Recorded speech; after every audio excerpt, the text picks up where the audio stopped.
I'm Jeff from Sketchbook Comics. This is obviously Dan Parent from many things, but most popular I think is probably Archie Comics. I would say so. Dan and I have done this a few times already, so we keep it pretty informal. So if you guys have questions, throw your hands up.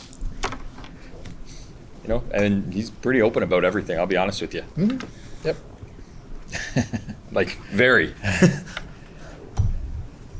Anybody have anything right away? Sure. Did you study art school, and what was your first commercial success? Yeah, I went to the Joe Kubert School in Dover, New Jersey, and for those of you who aren't familiar with the Joe Kubert School, it's a school that specializes in cartoon and graphic art.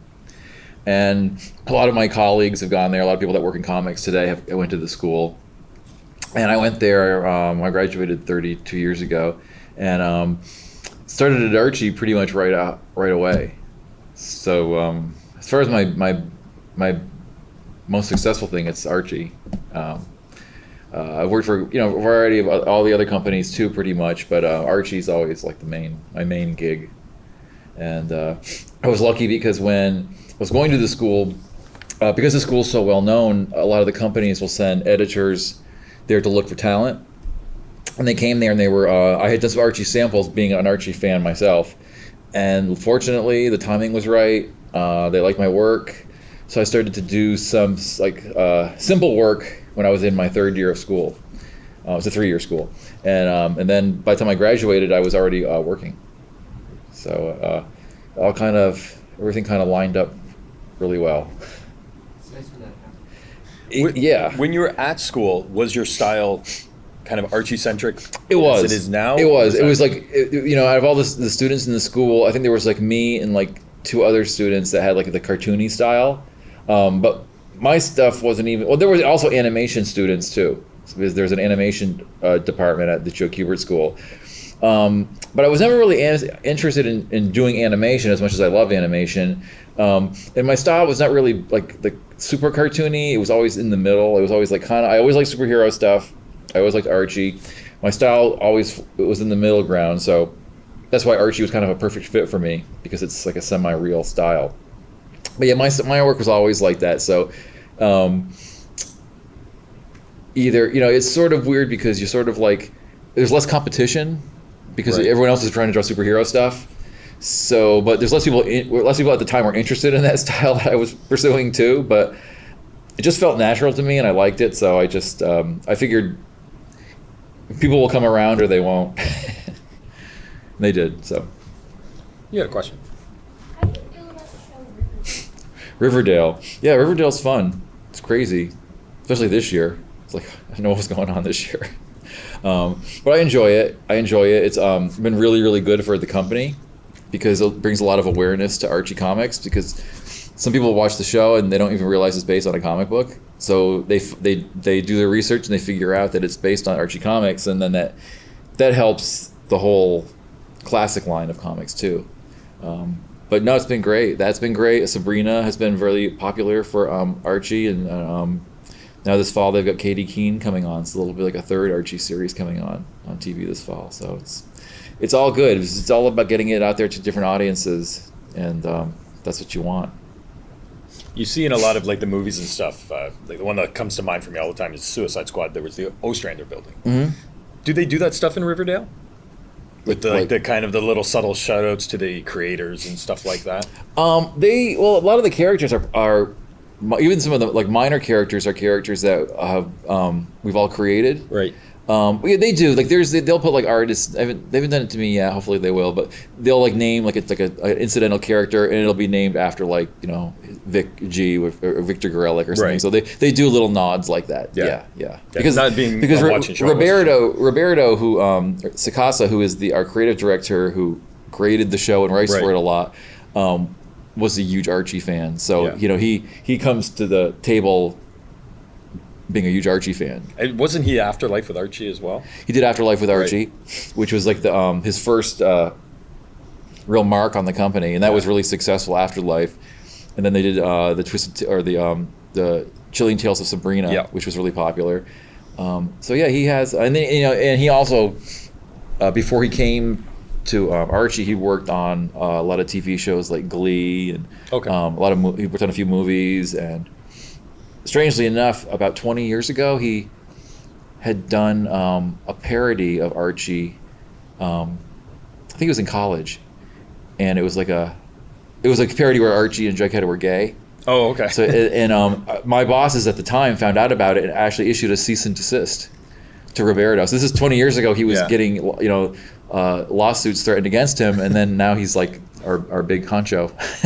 Well, I remember you saying that 20 years ago, obviously, but even like 10 years ago, that's when I guess it would be more like 6 years ago at this point, where things like Afterlife with Archie, and there was that shift at Archie Comics. Probably like the big shift was really, it's been about 10 years now. It was about 2008. There were the previous owners who'd been managing the company, running the company for at least 30 or so years from their fathers. They both passed away within about 6 months of each other. So then their families came in to run the company. Right. Archie's still privately owned. It's owned by two families. So the son, or I should say the son, the stepbrother, half-brother of Richard Goldwater, John Goldwater, is who kind of took over the editorial. Right. And he was 30 years younger than his brother, so he had a more modern outlook. And when he was looking over everything, he was like, everything seems very 1950s and very white in Riverdale. Right. And we're like, yeah, it's kind of like we've been kind of stuck in a little time warp here. So he really wanted to bring in more characters and more diversity, and just make it more, feel like more of a, 21st century show. So that's when we started bringing in more characters and adding more diversity, and just shaking things up a little bit in Riverdale. And that was really like when the tide started to turn, I think. And that's when you were allowed to do like Kevin. We're allowed to bring in Kevin Keller, who was the first gay character in Archie Comics, and then we were just bringing in more different minorities, different just seeing more color in Archie. Yeah. And even amongst the characters, Archie. We did a popular storyline where Archie dated Valerie from Josie and the Pussycats. That really did well. It shouldn't be a big deal that you have an interracial romance. It shouldn't be, but we really hadn't done a lot of things like that, and we really just sort of had to bring ourselves into the 21st century. Yeah. And it only is smart to broaden your audience and to want to do things that reflect culture. Because I would bring up ideas before. I remember like 20 years ago, I brought up an idea of having Betty date Chuck, who's our other African American character, and then my editor was like, no, because we're not against it, but people in the Midwest might get letters. I was like, who cares? Like, you're gonna get letters from racists? Who cares? I mean, so there was always that bit of a pushback, but that was the old school. That was old school owners, Sure. You have to say your favorite comic you have made. Favorite comic I've made. There's always a few, because there's like different parts of my career that stand out. The first book I did on my own was Veronica. She never had her own solo book before, even though even that time, she'd been around for like 50 years. Right. So I did the first Veronica solo book, and that was fun. It was like the first time I got to draw and write a whole comic book myself. And then probably Kevin Keller's introduction was really meaningful to me. That was about 10 years ago. That was fun because it was kind of changing the narrative a little bit at Archie and bringing in new characters, and there's just certain moments, and those are the two that stand out. But every 5 or 6 years there's like a book I do that I really like and have a lot of fun with. The latest one I really loved was I did Archie Meets Batman 66 crossover, and that was a lot of fun because I was such a big Batman fan. Right. And to cross both worlds was so much fun. How is it doing things like Die Kitty Die through Kickstarter and that type of thing? And that's fun too. That's another series I do, Die Kitty Die. I work on it with Fernando Ruiz, who's another Archie artist. And we just were like, we wanted to just do something on our own. So we're like, what are we going to do? And, it's not, the style isn't that far removed from Archie. It has like an Archie-esque look, but the storyline's a little more crazy, a little more adult. I wouldn't say it's an adult comic, but it's more teen rated, I guess. Just a way to kind of have fun, and it's sort of like a parody of comic books and the things that we love in comics. And we decided to launch it through Kickstarter because we figured if we did it through Kickstarter, we could do exactly what we wanted. Right. Or fail, because it's all or nothing, basically. Right. So we're gonna kickstart this book. We're gonna see what happens. Either we're gonna do well or we won't, but we'll just try it. We did really well with the Kickstarter, and then we got picked up by Chapter House Publishing. So then they were actually to get it into comic shops too, on top of the Kickstarter. Right. So yeah, it's been great. It's been a few years now. We've been doing that series. We'll probably do a 4th series next year. Once we get the rewards from this last Kickstarter done, and we also did a Die Kitty Die statue, so we're getting those in, and nice. that's been a whole other adventure because I'm not used to like working in that realm, and then we're dealing with China and making statues and revisions and language barriers and shipping barriers, extra costs. So it's been a challenge. But hopefully we're getting those in soon, and then we'll be mailing those out and selling those here. So that's we wanted to do a figure. It's always been a good dream to do it. So we're glad we did it, but never realized it was that much work. Now, I follow you on Facebook, and you can all follow him on Facebook. But I've kind of picked up here and there that you seem to be a fan of the old Harvey Comics stuff. Oh yeah. And you see a lot of that. That was what I noticed first when I was reading Die Kitty Die. Was the Richie Rich and the Casper parodies and that type of thing. Yeah, for sure. Yeah, I love that stuff. Yeah, I grew up. That was like my first love was Harvey Comics. Unfortunately, they stopped publishing around the time I started going to art school. They come back periodically, but they never seem to last. They never seem to be able to strike that right chord again. But I'm a big Harvey Comics fan. We always do little parodies of their characters, and I wish they got great characters. They just don't seem to be. Yeah. Every once in a while. Lately, I think it's been Casper and they've been some little crossovers with like Wendy and Hot Stuff. Right, and then sometimes they do some reprint. Like I did actually some. Joe Books, a Canadian company up here, was doing they got the Harvey characters, and I did a few actual Richie Rich stories. Nice. And then they put out one issue, and now I've heard the company's going bankrupt. So, well, there you go. But I got a chance to draw it, so it was fun. Awesome. Sure. Are you, other than the Harvey Comics, are you interested in any traditional art? Like a Warhol or Liechtenstein, anything like that sort of may have inspired you in the work that you do now? Yeah, I mean, I like all like pop culture stuff like that. Like I love all the old romance comics just because the art was so good in those old romance books. And I still love superhero comics, and half the artists here that are at the show I love. My favorites are always like Darwin Cook was a big favorite artist of mine. And Bruce Timm, I love that style, that simple, sleek style. But Jose Garcia Lopez is like probably my favorite artist in comics. So yeah, I mean, I'm a big fanboy. I've got like a basement full of comics that I have to go through at some point. Thousands of comics. So I'm just I'm a big fan. And that inspired you. And that just inspired me. And of course, Dan DeCarlo was probably another one of my top 3 artists. So he really inspired me. And then when I started at Archie, I was fortunate to be able to work with Dan DeCarlo. So I actually learned a ton from him. Then I was lucky enough when as I was there for 5 or 6 years later, once I started, he started just laying out stories, and I was doing his finishes for him.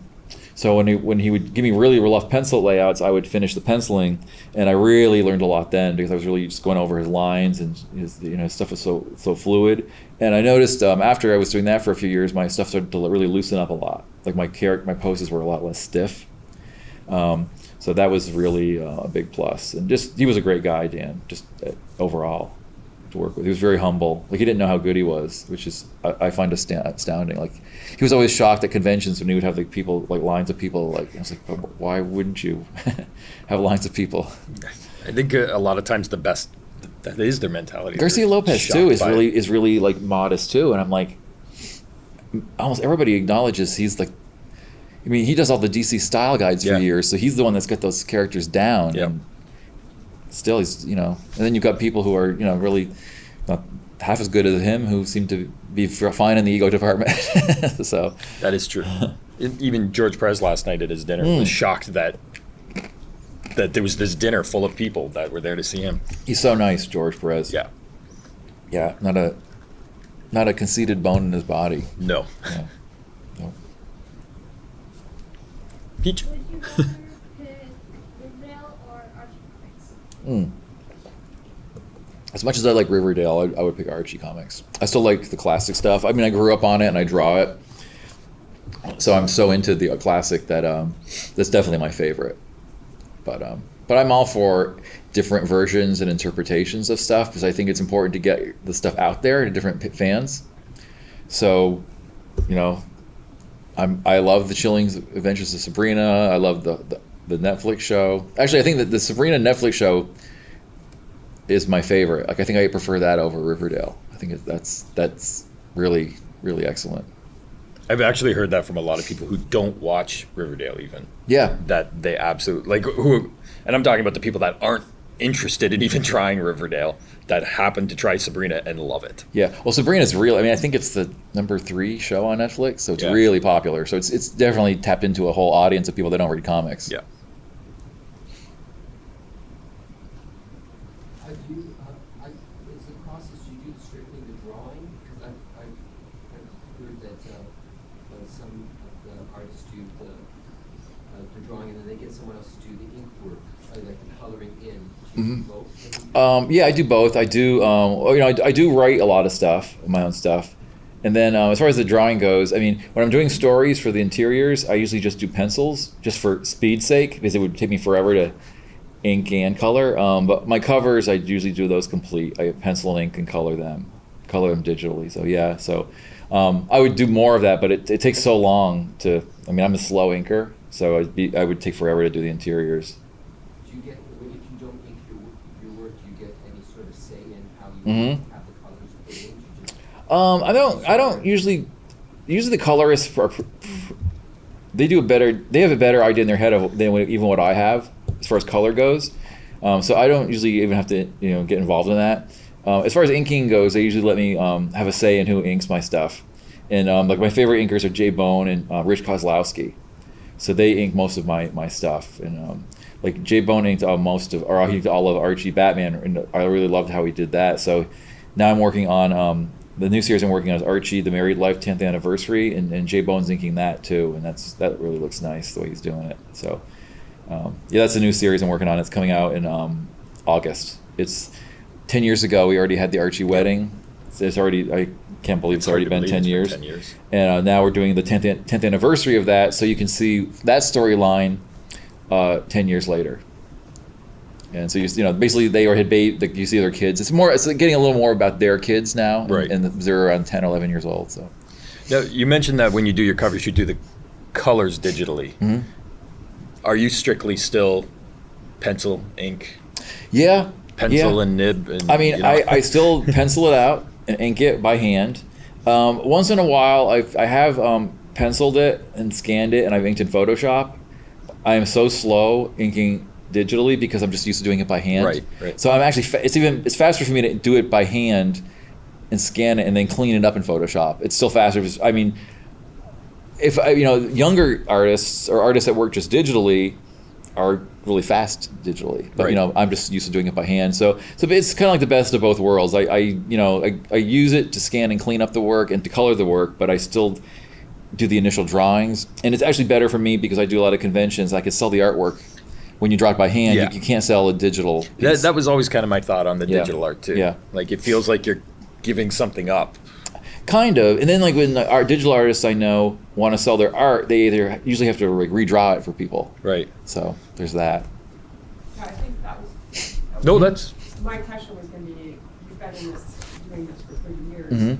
how has technology really changed the industry and the process? That's a good question. It was when I got out of Kubert School in '87, we were still doing like mechanicals, we called them, the old-fashioned way, on boards and with overlays and color notes and things like that. And of course, I just missed the boat because about 3 or 4 years later, once we got into the early '90s, things started switching over to digital publishing. And then we kept working in the same way. Then I went freelance in 1996 is when I was working in the Archie offices at that point, Right. and doing freelance. And then I went totally freelance in '96.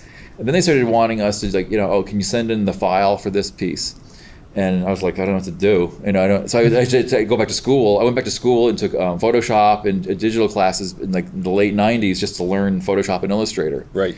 So I did, and then I was able to start coloring and managing my own work that way.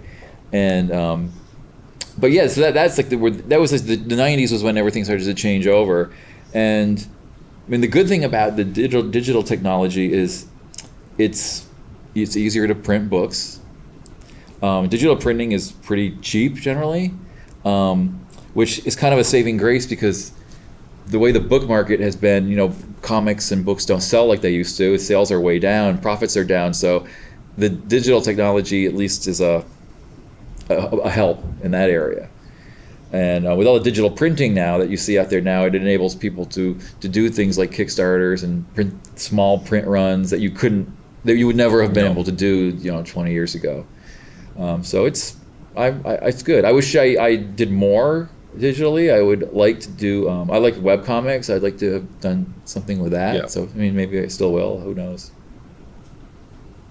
Go ahead. What do you think of the Riverdale costumes? Or like Archie costumes? Oh, it's great. I mean, that's another thing that's popped up so much since the show.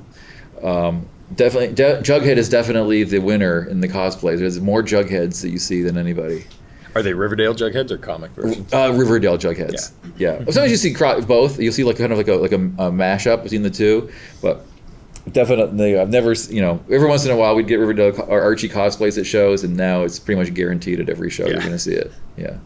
I like when the old school Archie's cosplays show up where they got like the tic-tac-toe board painted on the side of the head, and Yep. those are my favorites.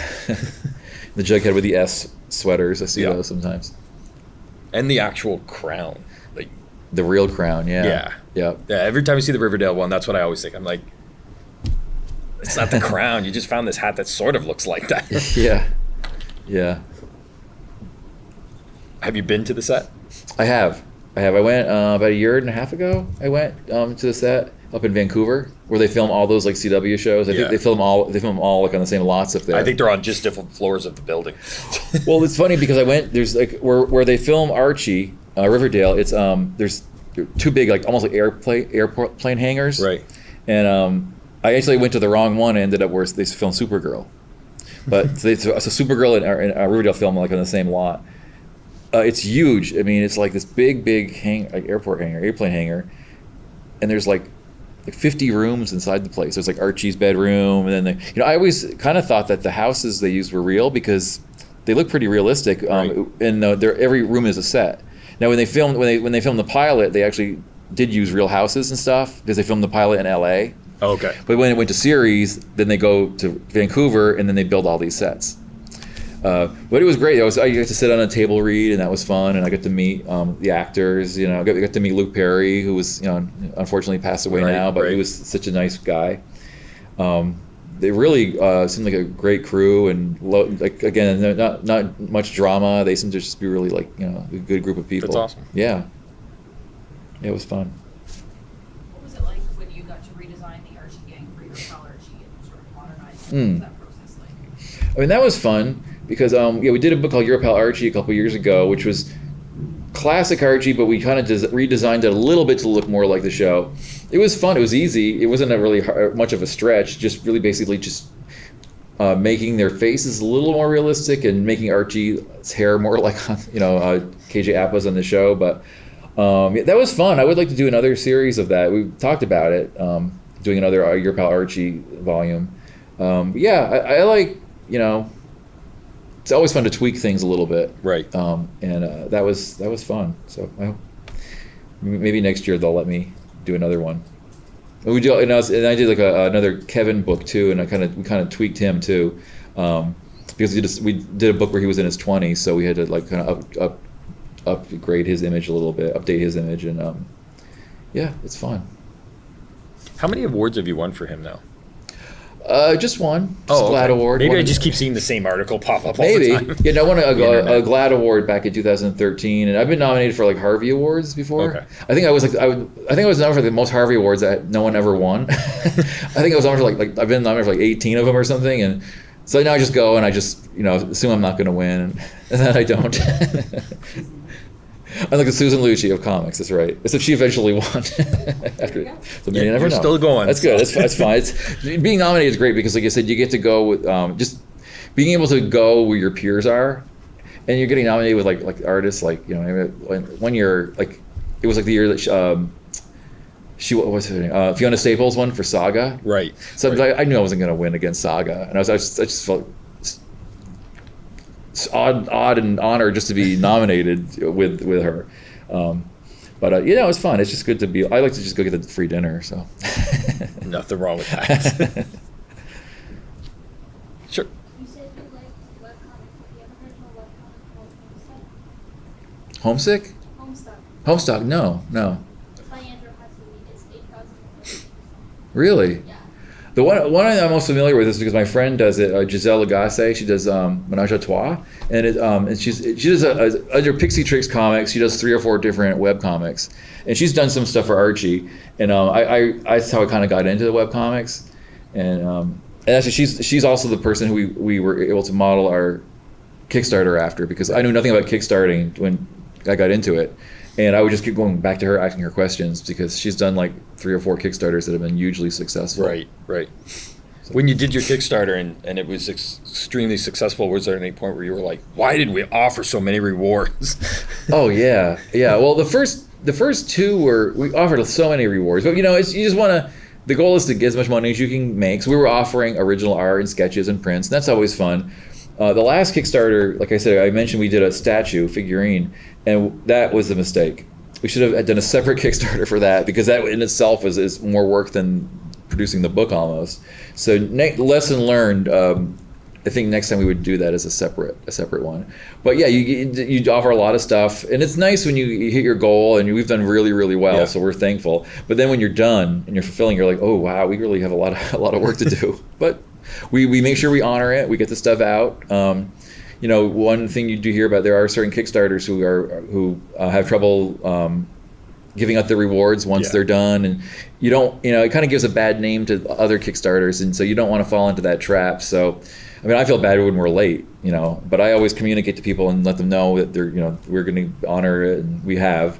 But there are some people who've done Kickstarters and taken the money and run, and see them, and that hurts everybody. Yeah, for sure.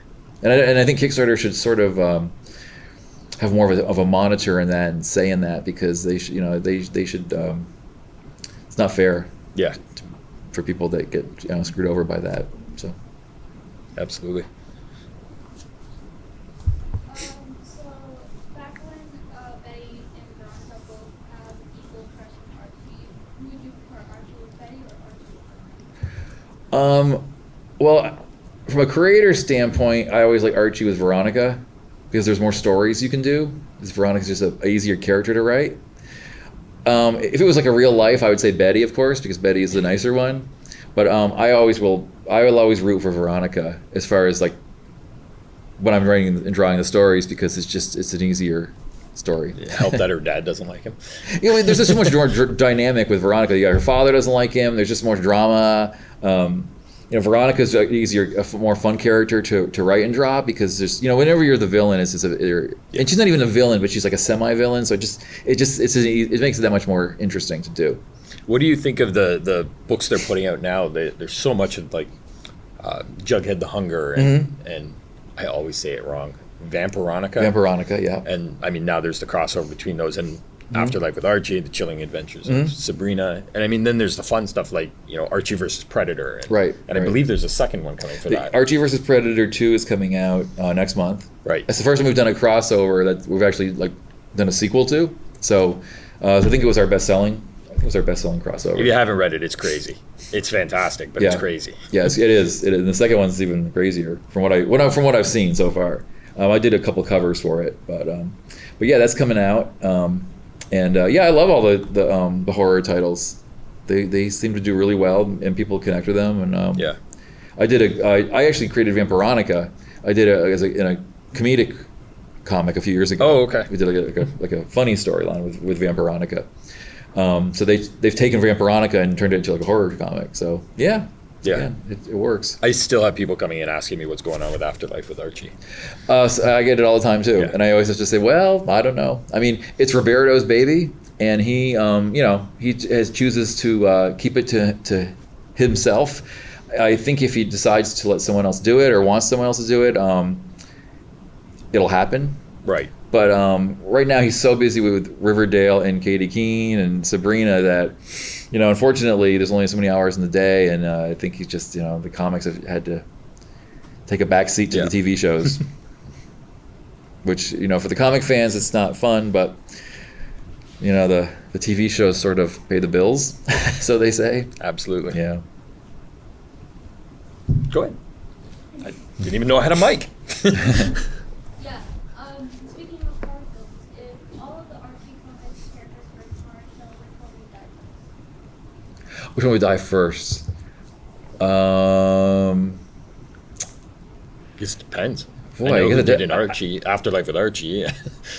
Yeah, in Afterlife with Archie, it was who did die first? Jughead. Jughead died first. Yep. I don't know. I think probably Veronica. Yeah. Yeah, probably Veronica. Yeah. She's like a little. She's so kind of oblivious to things, and she probably wouldn't be paying attention. Yeah. She'd be looking in the mirror or something and doing her makeup or something. She's kind of that trope from the horror films. The girl Right. that's The not girl. Yeah, right. The just Betty. said, oblivious. Betty would survive because she's tough, Yeah. and she's got street she's a werewolf smarts. hunter. Yeah. Yep. Depending on the book, some of them, gonna last a long time. Yeah. That's actually one of my favorites. I think is Jughead the Hunger. Yeah, it's good. I just thought it was. Yeah. He's So a good writer, Frank well Thierry. done. Yeah, Yeah. he's good. He's a good writer. I love the idea of Betty's family just being this history of werewolf hunters, and Right. Jughead's family having this history of being werewolves, and then Archie's just kind of in the middle, like, what the hell is happening? I know. I just thought it was a great role for him. Do you ever get recognized in public? No. Not you. The only time I ever did was in India. In India, there's such big Archie fans there that I was in a KFC there or something. Which, why did you go to KFC when you're in India? I don't know, but I did, and people had to recognize me there, so it was interesting. That's funny. Do they include pictures of you guys in trades or anything there? Or? No, but maybe from the but people internet, go I guess. online. I mean, the Archie fan base in India is more so than here. Right. Well, or equal to. It's Canada, U.S., and India are our three biggest markets, and of course India has 1 billion people, so Right, there's right. a lot more people there. Yeah. But yeah, they're really crazy about Archie Comics over there. So that was one of the few times I ever did get recognized. That's interesting. Yeah. Was it just regular KFC? Yeah, it was just regular KFC. I remember now. It was like we were doing like a sightseeing tour, and I was on a convention over there. Right. And it was one of we were just stopping there for a quick bite because we were all hungry, and that was in there. So, but it was weird because it was still like an hour or two away from where the convention was. So normally I would have just assumed it would be people from the convention, but no, Right, it was just right. these Archie fans. So who knew? That's awesome. Yeah. Sure. What are your thoughts with the sudden explosion in more experimental Archie comics coming out right after Archie effectively killed the Comics Code? Like they're the last company to leave, and that basically Right. cuts it so it falls. And then it seems like the artists and writers were almost championing at the bit to really do stuff that was kind of off-brand for traditional Archie. And as soon as there's no more code, they're able to put out all this great stuff, Right. Crossovers, Yeah. horror titles, all of it. I'm trying to think when they stopped using the code. I want to say 10 years ago? 2011. It's 2011. So okay, so it was after the old owner. Because it was funny because when my first boss, who passed away in 2008, Michael Silverglate, was behind. He worked for the Comics Code Authority. He was like one of the guys that was the heads of it. So Archie, of course, had to still have the seal on the comics, even though everyone at that point was ignoring it anyway. But yeah, so then when it finally went off the books, I don't think it made much of a difference because at that point we were still doing what we wanted to anyway. I think in all the years I worked there was only one comic book they had to take the seal off of. I'm trying to think what it was. It was like maybe it was Archie Punisher. I don't know. I forget the book. It was one book didn't pass the code in all the years I worked there, because I actually did have to send them in and get an approval. But they always came back approved. Once in a while, we'd have to white out some cleavage or something on a bikini cover, but it was very rare. It was very. I think after 1990, the Comics Code was pretty much ignored. Especially once Marvel bailed in 2001. Yeah,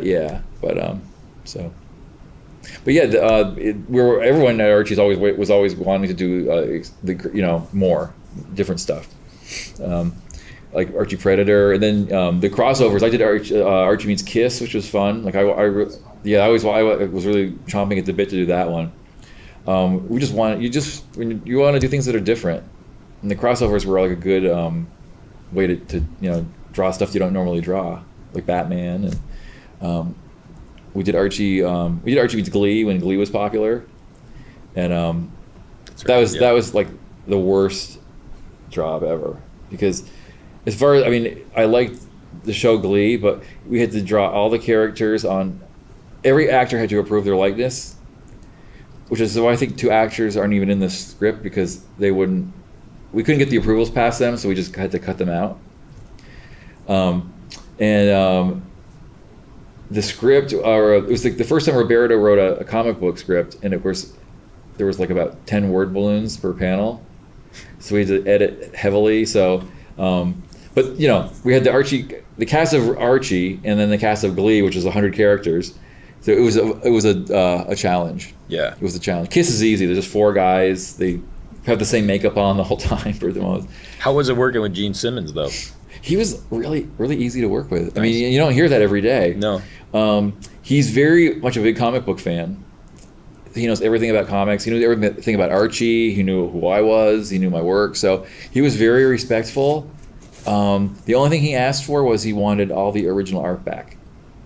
So usually I could take the original art and I could sell it, but he wanted all the original art. So I actually had to make a deal with Archie because I wanted to sell it. So Archie, of course, had to pay me. They paid me they paid me an extra fee, and then so that we could give the art to Gene. Right.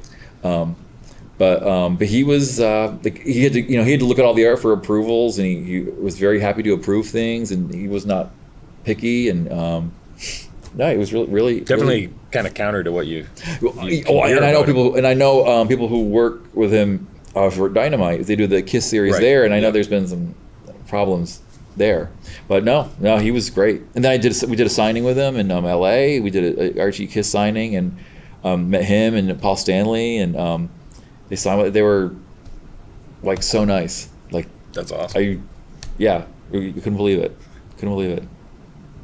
We feel like a rock star. We're sitting there signing. Everyone's coming to see them. They really didn't care about us, but it was still fun to glom onto their fame.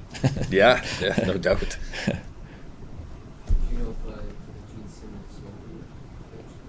I don't think so because he just likes to have it, and he has a huge comic art collection, and no, I don't think he did sell it or would sell it. If you ever watched the old reality show that was him and his family, oh yeah, you saw those. I don't know if it was his office or just another room. That man has something of. If Kiss has been in it, he has it, like regardless of. And Kiss has been in everything. Yeah, they've licensed. Like he's got a copy of everything. I mean, there's not one thing they haven't licensed Kiss out for. I don't think. No, I don't think so. I mean, there's Hello Kitty Kiss. There's I think there was even a Barbie Kiss. I mean, there's everything. Yeah. Yep. Yeah, I would think it's sitting. He knows exactly where it is. Mm-hmm. When he wants to read it, I'm sure he breaks out the original art and reads it. Yeah. We've only got a couple more minutes, so if anybody's got any questions. You usually kick us out of here in about 4 minutes. But sure. I have a weird quick follow-up. Do you mind if I mention discussing this with you? I'm writing my dissertation on the history of the Comics Code Authority. Do you mind if I mention that you said that the code is effectively dead by your day, and how much is the fact that it's weak is important to my research. So No, I mean, are you sure? I like I said, I know of my association with the Comics Code is when I was working in production at Archie, we'd mail the books to the Comics Code. Yeah. When you mailed them, were they completed already? We'd mail them like a black and white copy of the book, so that they could peruse it. Okay. They send it back stamped, so that the code could be on the book. Like I said, once in a while they want like a minor art change. It was very minor, and I think by the mid 2000s we even stopped sending them the books for approval, and we were just putting the seal on there for no reason. And then I think once, but as long as if Michael Silverlight was alive, since he was involved with the code, I know it would never go off the books. But 2011, you know more than I do when it was removed. I know that when John Goldwater was like, "Why are we still putting this on here?" at some point, so that's when we took it off. Right. And I don't know does anybody use the code anymore? No, the seal actually belongs to the Comic Book Legal Defense Fund. They own the rights to it. Oh, okay. But as an organization, it's dead, and all of its, I've tried tracking down its paperwork. Apparently, the last decade or so ended up with DC, and a few years ago they pulled it, from what I've heard. Oh. Once it was past what they need for tax records. Okay. Yeah. It's an interesting story. Yeah. It's an interesting story. I hadn't even thought about the Comics Code in years until you brought it Yeah, up. no one does. Yeah. Yeah, that's crazy. Sure. So, you may, I think I've read a few pages of the Archie Comics, and I saw a few things a bit controversial. Do you ever get like major backlash from it? Not really. I mean, I'm trying to think what's the most controversial thing I've done. Well, we created Kevin. He was gay, so there were people that weren't happy. Some people weren't happy about having a gay character. I was going to say, did you get a lot of letters on Kevin? Not we got some. Well, not really when we first brought Kevin into the books, but about a year later when we married off Kevin in Life with Archie, which is them as grown-ups. Right. So we got backlash from 1 Million Moms, which is a group in the States that whenever something happens that They protest anything. they protest anything that happens, and with us it helped us because it helped us sell out our books. Because there was so much controversy that it just brought us in the news. Yeah. The books were already on the stands and they were selling okay, but not great. And then they sold out when 1 Million Moms came out. So every once in a while I'd get like a nasty message on my phone. Got a couple of those. A couple of letters from to Archie that were written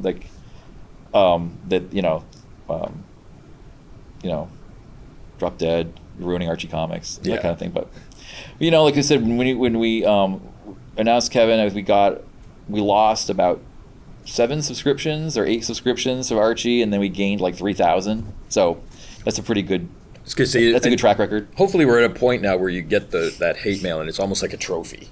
Yeah. And it's one thing if somebody has a negative. If somebody disagrees with you, it's fine. I welcome somebody who gives me an insightful reason as to why they don't like something. But when somebody says, we hope you die, I mean that kind of takes the sane argument off the table. Absolutely.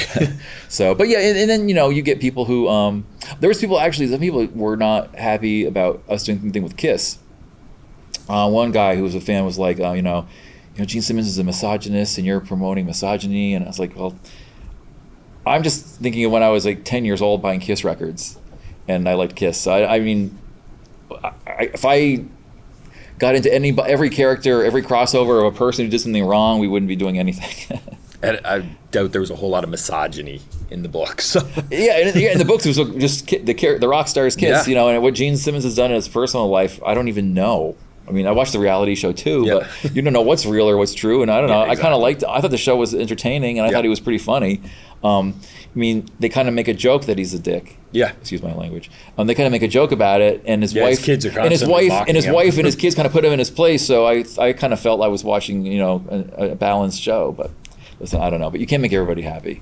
You just can't. No. So you just try your best and.